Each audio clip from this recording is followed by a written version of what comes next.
Hello everyone. Today we are hosting Shagayuku Sato. He is from Japan, and we will make a webinar session June 2023 for MiDiGo, and I would like to introduce him first. Shagai Sato actually is an associated professor in Mukagawa Women's University from 2020, and his major academic interests actually include international relations, refugee and migration studies, and also he interested global food security. That's very critical issue in the recent years, and he holds a master degree in development administration and planning in Bristol University, UK, and also PhD social sciences Waseda University.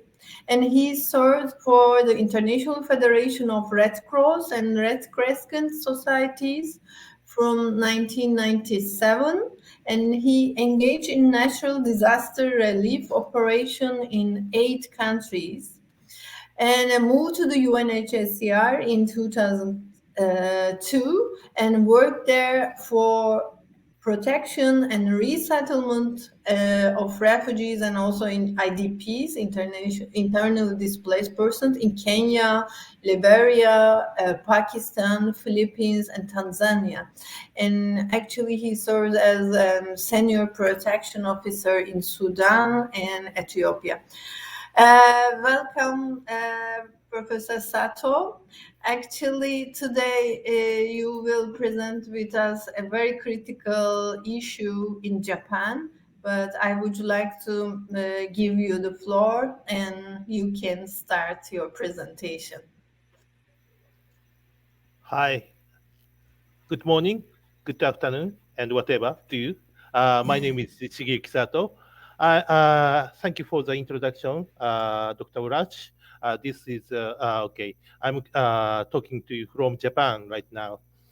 Today, I'd like to present a topic. The title of my presentation is "Changing Public Attitude Towards Refugees in Japan." Public reaction to the recent amendment of Japan's Immigration Control and Refugee Recognition Act.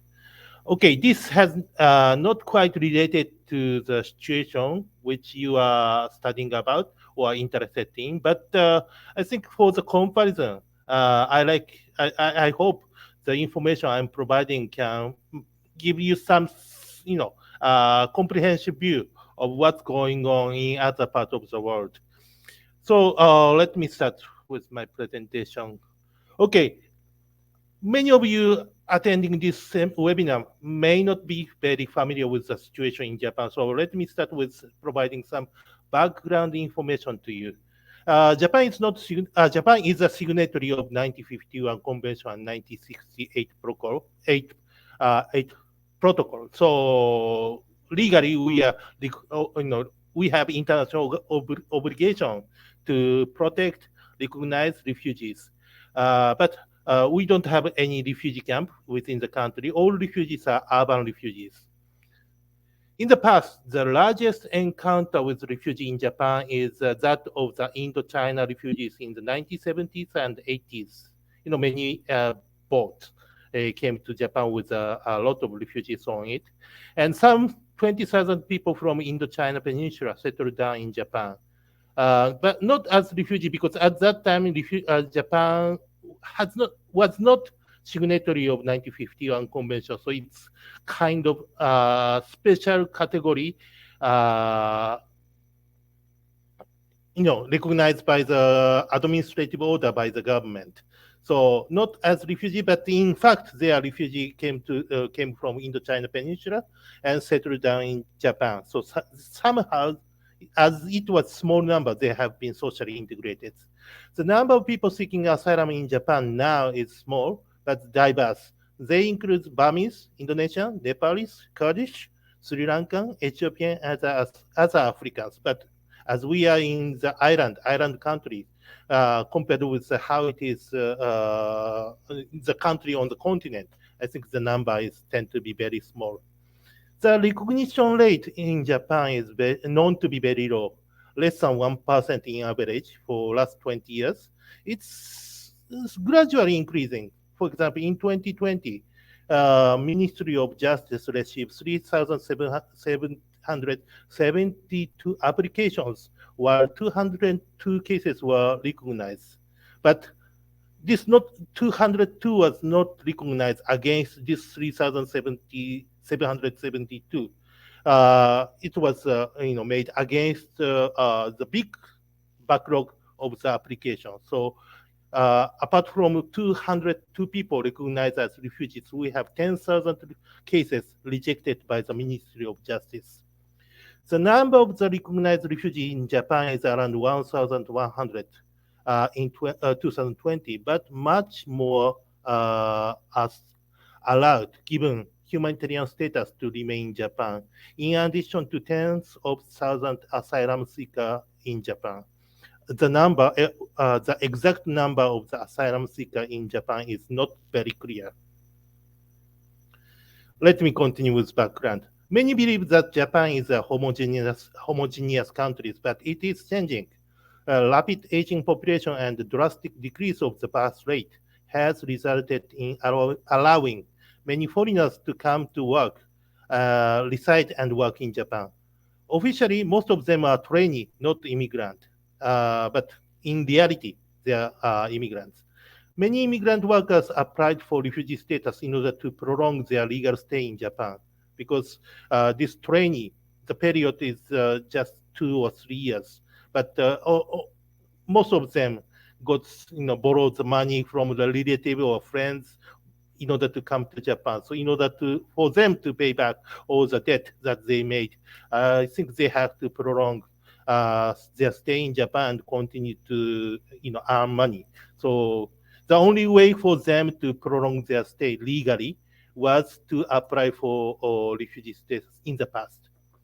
The Immigration Authority, which is under the Ministry of Justice, has a notorious detention facility in Japan where overstayer and failed applicants for the refugee status refusing to return to their home countries are detained in very inhuman condition for a long time. So this is one of the things that the public took it up for this time. Japan proposed amendment of the Immigration Control and Refugee Recognition Act, which would make deportation possible for the asylum seekers seeking refugee status, but failed more than twice. So these people may try to apply for the refugee status for the third time, but the government, with this amendment enacted, government is able to deport them regardless of their status of the application. So this was enacted amid much controversy among the public. Never before has there been such controversy over the treatment of the foreigners seeking asylum in Japan, where the refugee status rate has been much lower than in other developed countries, and public interest in refugees has been very low. So this is kind of epoch-making event in Japan.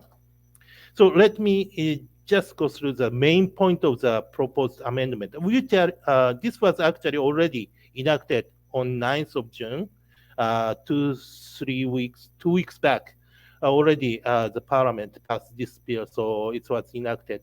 But let me touch upon the main point. After the third application for the refugee status, the immigration authority can carry out deportation without consent of the applicant. Establishment of the new control measure that allows persons to stay outside of the detention facility of the immigration authority until deportation is carried out.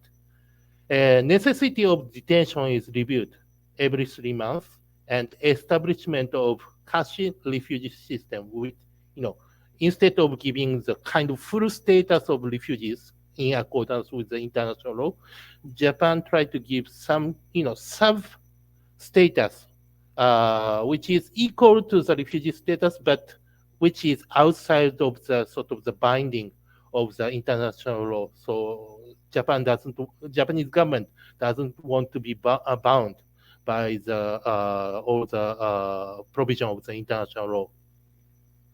So during this process, when this amendment was submitted, the proposal of the amendment was submitted to our parliament. There's a big dispute in Japan. There was a growing sympathy for those seeking refugee protection in Japan and widespread opposition to the amendment that would allow for deportation. At the same time, there was strong public expression of aversion to Japan's acceptance of refugees. Some expressed clear discrimination against them.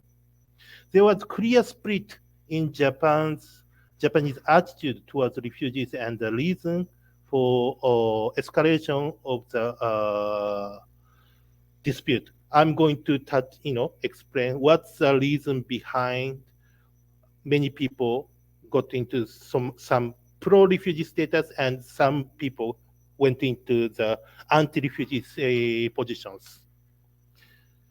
So reason behind the opposing amendment. Opposing amendment means that these people feel that Japan should not deport failed asylum seeker and should dig into the reason why these people need to seek asylum from Japan, and we should give more tolerance approach, more leniency to accept them as refugees, which allows them to stay in Japan. So one thing that which has affected Japanese attitude of towards refugee is the presence of the Ukrainian displaced people in Japan.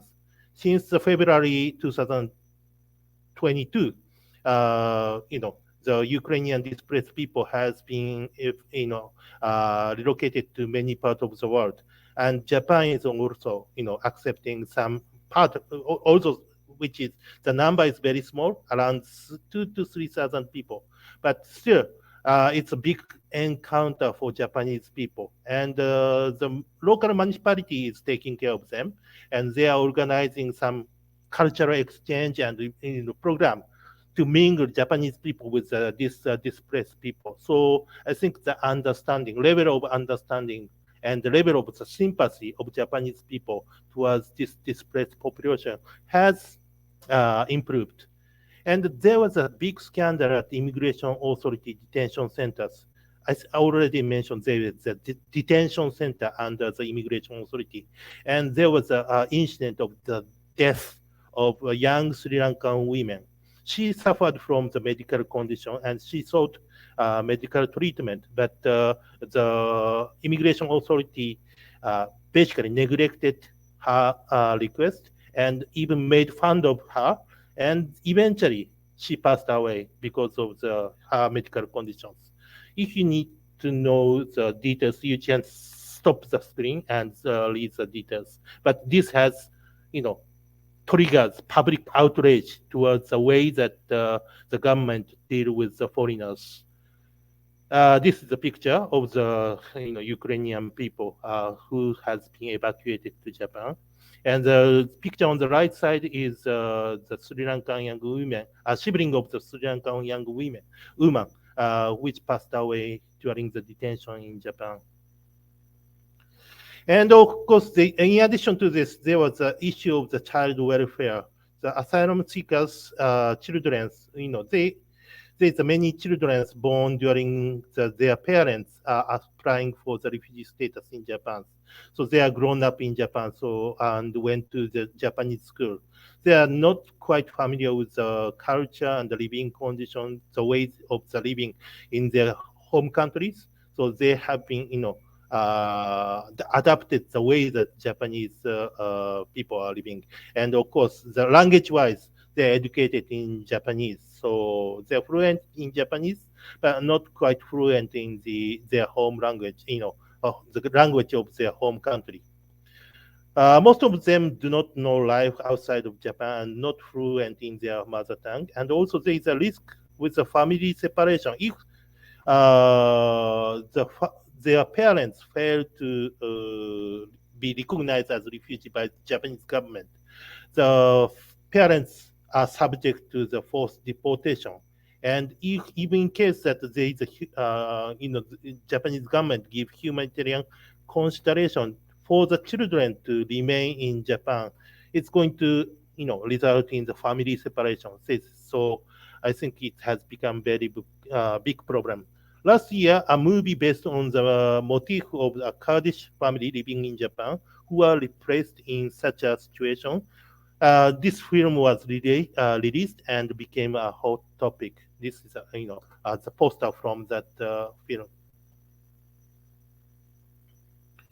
So there's a political division over this issue. The opposition party was divided over this issue. The opposition party on the liberal side is against this amendment.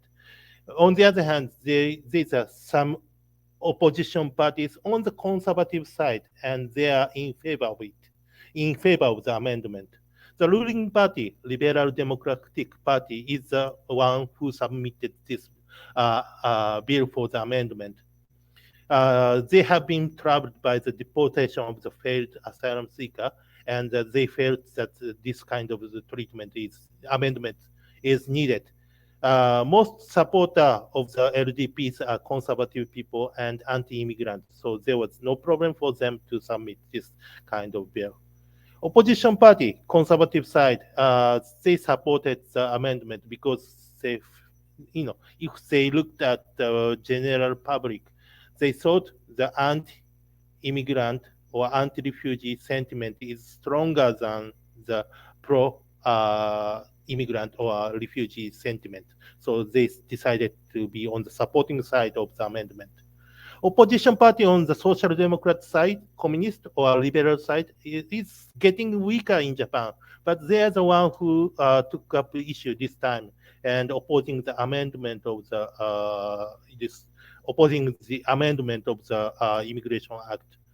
They made reference to the international human rights standard and the various international treaties, conventions, to insist that such kind of amendment is not acceptable.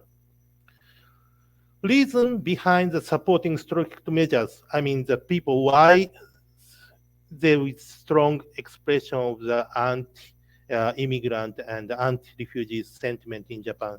One is a shrinking economy, shrinking societies. Due to the prolonged economic stagnation, many think Japan is no longer a developed country and lost confidence. They think we cannot afford to help people from other countries, while many of our citizens suffer from the economic hardship. This is a sort of prevailing feeling. We cannot afford to help others. Presence of the foreign worker replacing the aging population. The others felt that we have already too many foreigners in the country. So why do we need to have more foreigners? Ruling LDPs, the ruling party, never accepted that it introduced immigrants to Japan, as their supporters are mostly anti-immigrant.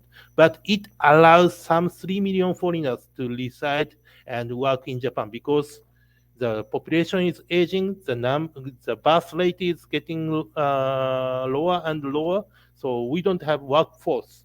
So because of that, the LDP, not publicly, but in reality, they have introduced many foreigners to come and work in Japan. As LDP is reluctant to discuss on the immigrant issue openly, there is no natural consensus on this issue. Meanwhile, many fixed-term immigrants apply for refugee status in Japan in order to legally prolong their stay in Japan. This has resulted in the perception of the general public that asylum seekers are system abusers. I mean, the system of the asylum. They are just they don't have any claim at all, but they are just applying for refugees, making application for refugees to abuse the system. So this is one of the reasons. And the other point is Japan's superior complex reacted to the international criticism. People who do not want to accept the declining Japan and and they claim that the Japanese superiority instead in areas such as culture, value, moral, community tie, and etc. So if I look at the internet, there's so many discourse of the conservative Japanese people how Japan is superior to other countries, and this has somehow underpinning their confidence. While their economic confidence has lost, they are looking for something else to replace, to support their confidence. So such superiority has been gone to the culture, value, moral, and other things. So they reacted emotionally to the criticism coming from the outside. So this time, international community has, not this time, but for a long time, international community has criticized Japan for its poor standard in terms of the treatment of the foreigners, the way that foreigners are treated in Japan. So these people has reacted very emotionally to the criticism and denied. So for instance, Japanese technical intern training program is criticized by the UN and other countries as a modern form of slave labor. This is a way that, one of the examples that the Japanese people has mistreated for people from foreign countries. So, but they don't want to be criticized by the other countries. So this is a kind of the reaction that we have seen. In many countries, resentment towards foreigners erupt anonymously on SNS sites. The same things have seen in Japan as well for this time. This phenomenon was observed in the debate on the amendment of the immigration control law this time. Many Japanese people are still reluctant to the publicly voice their opposition to foreigners in public. I mean, they are not, you know, they are not to be seen that they don't like to be seen as a sort of the discriminative persons. But in the anonymous space, they don't have any reluctancy they are not hesitating to express their uh, kind of discriminative discourses against foreigners coming to Japan, and this has been increasing more than ever. So through this amendment of the immigration control and refugee recognition law, what has become very clear is that Japanese society is becoming increasingly divided into two extremes in respect to how to deal with not only refugees but also foreigners in the countries. In general, Japanese people are still not quite familiar with the distinction between immigrant and refugees. They are somehow mixed up, but this general sentiment towards foreigner is affecting the way that people deal with refugees and immigrants altogether. Thank you very much. This is short, but I like to update you, provide you with this latest information from Japan. Thank you. Thank you, Sato. Actually, that was a great presentation. That was very compact and very recent issue you explained. Thank you very much. And actually, I already see Japan actually perhaps far from Europe, but there are very similar issues in migration and also migration management. So we should underline this perhaps migration and policy nexus, political issues are very critical. And we, as a human being, actually, we should always recognize. And in migration studies, we need more comparative studies, perhaps. Yeah, that's very critical point. Thank you again. Thank you very much. I'm very glad to have this opportunity to speak in MiDiGo, and I'm Yeah, looking forward to continue to be with you so that we can study together. thank you. Thank you very much.